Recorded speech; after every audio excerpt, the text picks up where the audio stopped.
Hello बच्चों, कैसे हैं आप सब। Hoping you all are good. आज हम पढ़ेंगे footprints without feet chapter 5। Then let's start. Can a man become invisible? क्या एक आदमी कभी अदृश्य हो सकता है? This is the story of a scientist who discovers how to make himself invisible. ये एक साइंटिस्ट की कहानी है। ये एक ऐसे साइंटिस्ट की कहानी है जो ये पता लगाता है, जो ये खोज करता है कि खुद को कैसे इनविजिबल करे, यानी खुद को कैसे गायब करे। डज ही यूज़ और मिस यूज़ हिज डिस्कवरी? क्या वो इस खोज का, इस डिस्कवरी का यूज़ करता है या मिसयूज़ करता है? ये जानने के लिए आइए पढ़ते हैं इस चैप्टर को। Two boys got surprised to see the fresh muddy imprints of a pair of bare feet in the middle of London. London के बीचों बीच एक घर के बाहर खाली पैर के निशान दो बच्चे आश्चर्य होकर देख रहे थे, और वो जो खाली पैर के निशान थे वो मडी यानी कीचड़ युक्त थे। And where was the man? और वो आदमी कहाँ था? What was he doing on the steps of a house? वो घर की सीढ़ियों से उतरकर बाहर रोड पर क्या कर रहा था? The boys followed the muddy impressions until it became फेंटर and फेंटर। उसके बाद लड़कों ने उस मडी इम्प्रेशंस यानी उन खाली पैरों के मडी कीचड़ युक्त पैरों के निशान का पीछा करते हैं जब तक कि वो धीरे धीरे गायब नहीं हो जाते। ग्रिफिन द साइंटिस्ट, उस साइंटिस्ट का नाम होता है Griffin, had carried out experiments after experiments to prove that the human body could become invisible.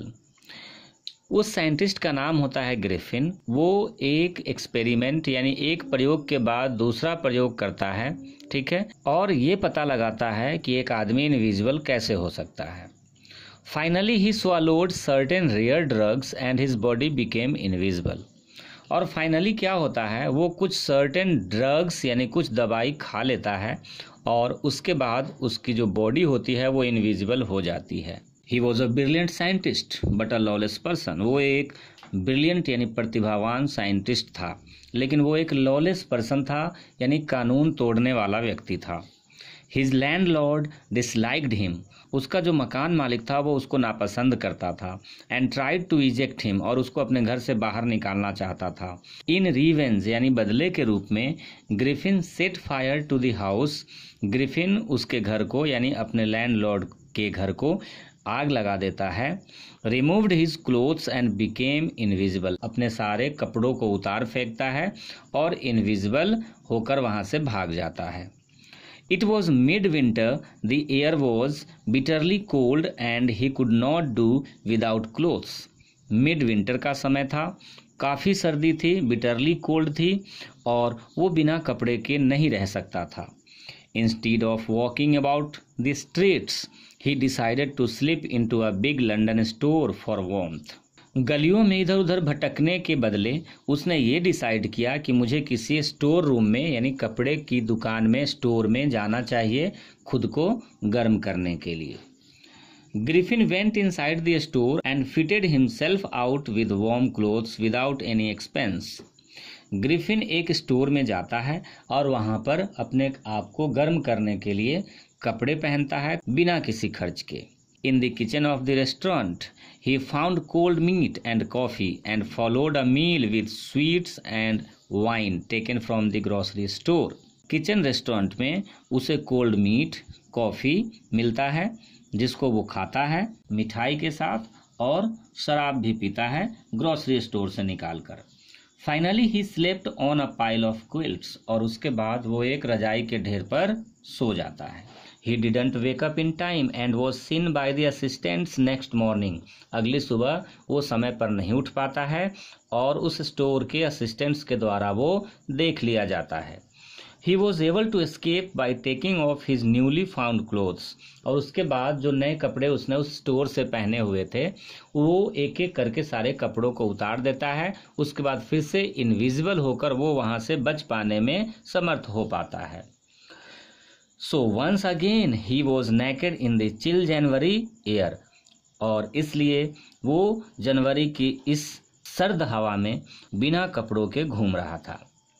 This time he went inside a theatrical company to hide him completely. He soon found a suitable shop, और जल्दी ही उसे एक suitable shop यानी दुकान मिल जाती है। He came out little later wearing bandages round his forehead, dark glasses, false nose, big bushy side whiskers and a large hat.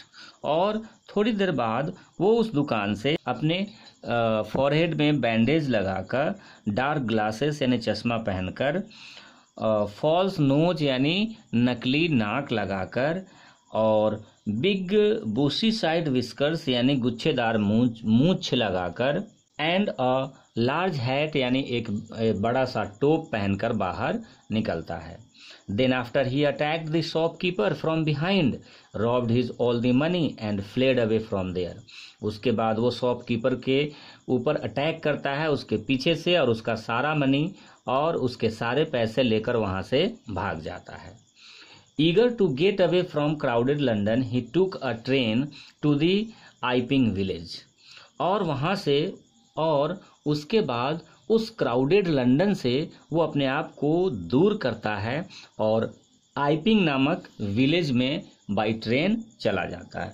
Where he booked 2 rooms at the local inn. इन का मतलब होता है सराय या धर्मशाला, जहाँ पर वो एक इन में यानी एक सराय में वो 2 रूम्स बुक करता है।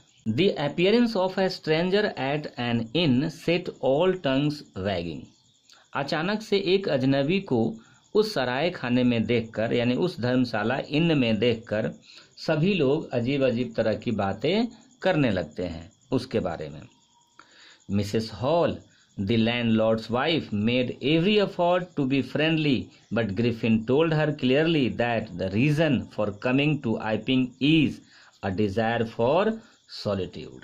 मिसेस हॉल जो कि उस इन की मालकिन होती है, लैंडलॉर्ड्स की वाइफ होती है, ठीक है, वो उससे फ्रेंडली होने की पूरी कोशिश करती है ग्रिफिन से, लेकिन वो ग्रिफिन जो होता है वो उसको क्लियरली कहता है कि मुझे आइपिंग विलेज में आने का यही मतलब है कि मैं अपने आप को सॉलिट्यूड यानी अकेला रख सकूं, मुझे कोई डिस्टर्ब ना करे, इसलिए मेरी लोनलीनेस में कोई बाधा ना पहुंचाए।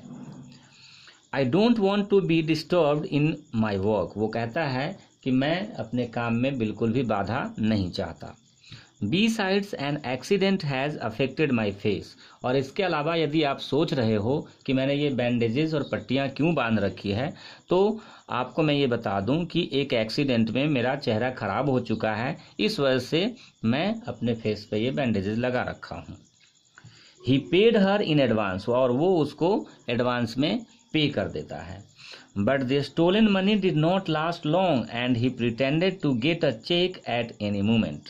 लेकिन चुराए हुए पैसे ज़्यादा दिन तक नहीं चल पाता है। उसके बाद वो ये एक्सक्यूज़ बहाना बनाता है कि किसी भी समय उसको एक चेक मिलने वाला है, उसके बाद वो पे कर देगा मिसेस हॉल यानी उस इन की मालकिन को।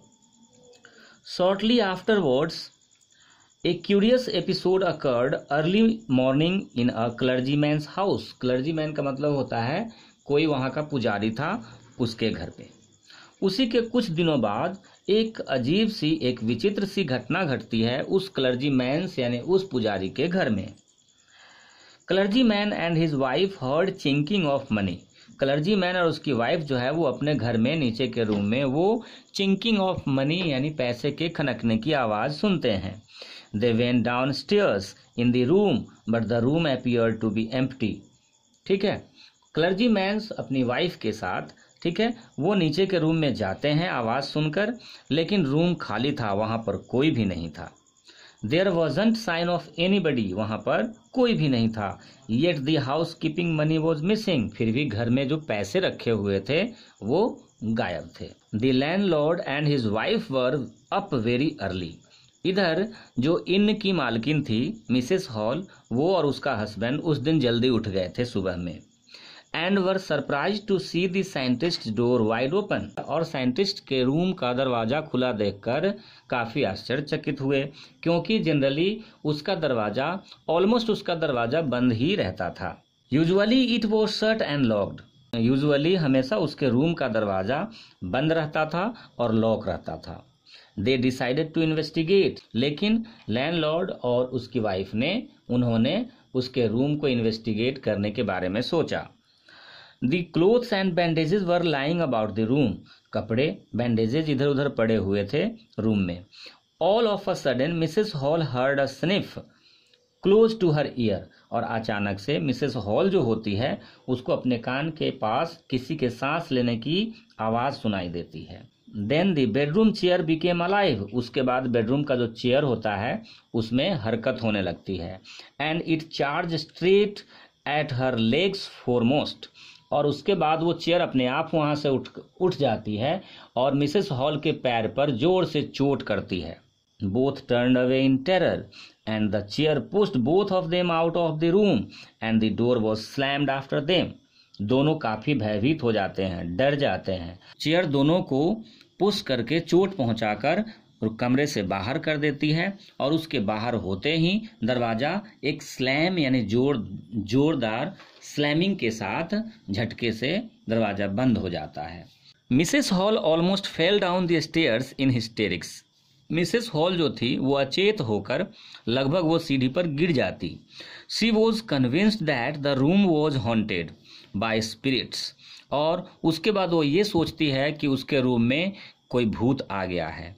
And the stranger had somehow caused these two enter into her furniture, और किसी तरह से उसमें रहने वाला जो स्ट्रेंजर था वो साइंटिस्ट, उसी ने उसके फर्नीचर में उन भूतों को प्रवेश कराने का कारण था। ये मिसेस हॉल सोचती है।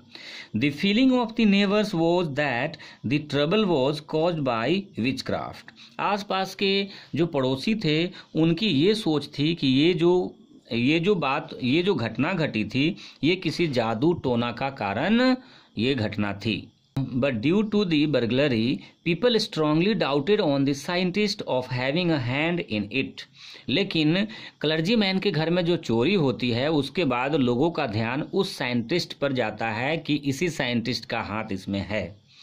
Suspicion grew stronger when he gave some cash to Mrs. Hall, as he had admitted not long before that he had no money. और लोगों का सस्पिशन और मजबूत हो जाता है, उनका डाउट और मजबूत हो जाता है, क्योंकि अभी अभी कुछ दिन पहले साइंटिस्ट ने ये कहा था कि उसके पास अभी पैसे नहीं थे और वो किसी चेक का इंतजार कर रहा था, लेकिन वो मिसेस हॉल को पैसे देता है। The village constable was secretly sent for, गांव का जो कांस्टेबल था उसको सीक्रेटली बुलाया जाता है।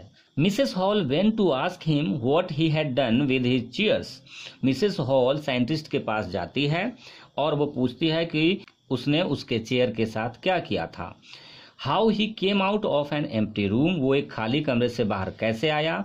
And entered a locked room, और एक लॉक रूम में बंद कमरे में कैसे पहुंचा, कैसे प्रवेश किया। The scientist got tempered and he suddenly threw off bandages, whiskers, spectacles and even nose. Scientist को अचानक से गुस्सा आ जाता है और वो गुस्से में अपने बैंडेजेस, अपनी मूंछों को, अपने चश्मे को और अपने नोज और यहाँ तक कि अपने फॉल्स नोज को भी उतार फेंकता है। The horrified people were staring at a headless man, और वहाँ जो लोग खड़े थे वो बिल्कुल हॉरिफाइड यानी डरे हुए थे और वो एक हेडलेस मैन यानी एक बिना सिर वाले आदमी को देख रहे थे। मिस्टर जाफर्स द कांस्टेबल जिसका नाम मिस्टर जाफर था, वॉज ऑल्सो सरप्राइज्ड, उसको भी बहुत आश्चर्य हुआ, टू फाइंड दैट, ये जानकर कि he had to arrest a man without head, कि उसको एक ऐसे व्यक्ति को अरेस्ट करना था जिसका कोई सिर ही नहीं था। But he was ready to arrest him whether he had head और नॉट, लेकिन एक बार मजिस्ट्रेट से ऑर्डर मिल जाने के बाद वो अपने काम को पूरा करता था और इस बार भी वो रेडी था कि उस आदमी का सिर, हाथ पैर हो या ना हो, यदि उसके खिलाफ वारंट है तो वो उसको अरेस्ट करेगा ही करेगा। He started chasing Griffin the scientist, उसने ग्रिफिन साइंटिस्ट का पीछा करना शुरू किया। But he got invisible by taking out one garment after another, लेकिन वो जो साइंटिस्ट था वो अपने कपड़ों को एक एक कर उतार कर फेंकते गया और वो इनविजिबल हो गया। Some people tried to help him but found themselves hit by blows that seemed to come from nowhere. कुछ लोगों ने कांस्टेबल जाफर की मदद करनी चाहिए, लेकिन उनको जोरदार घूसे पड़े और वो घूसे मुक्के कहाँ से पड़ रहे थे उनको ये किसी को पता नहीं चल रहा था। क्योंकि वो इनविजिबल मैन इनविजिबल होकर उनको मार रहा था।